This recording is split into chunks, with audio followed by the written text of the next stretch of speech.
Bonjour et bienvenue sur la capsule numéro 9 qui porte sur le rappel des documents. Pour mettre en contexte l'action du rappel, il est important de savoir que son utilisation a été recommandée par le GTAD pour les raisons suivantes.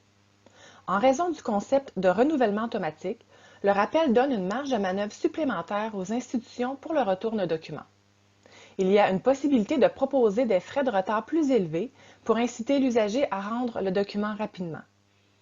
Enfin, dans l'optique des réservations au niveau du réseau, et aussi pour les usagers qui ne fréquentent pas de manière quotidienne le lieu d'étude, une période de grâce a été proposée pour un document rappelé. Dans le contexte du partenariat, les rappels sur les documents seront permis, mais uniquement par les employés des comptoirs de prêt et pour des directives particulières, comme par exemple une demande de mise en réserve pour un cours ou toute autre raison exceptionnelle. Cette action ne permet pas à l'usager de conserver le document pour la durée de prêt qui était prévue au départ. Lors du rappel, la date d'échéance du document se modifie. Et dans notre contexte, l'usager aura une période de 7 jours pour retourner le document sans accumuler de frais de retard. Par contre, si le document est remis au-delà de la période de grâce, des frais de 5 par jour par document s'accumuleront jusqu'au maximum de 20 par document. D'autres éléments à souligner concernant le rappel. Celui-ci met fin au renouvellement automatique si la politique de prêt associée au document le permettait. S'il y a un rappel sur un document, l'usager recevra un avis le lendemain matin pour l'aviser qu'il doit rendre le document. Un second avis sera aussi envoyé à l'usager le lendemain de la fin de la période de grâce de 7 jours.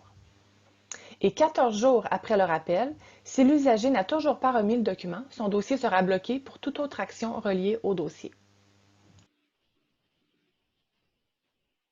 Bien que la procédure pour faire un rappel vous sera expliquée dans vos sessions de formation locale, voici un aperçu de l'action du rappel dans WMS. Le rappel se fait en accédant à l'exemplaire du document. Il faut cliquer sur le lien « Créer une réservation ».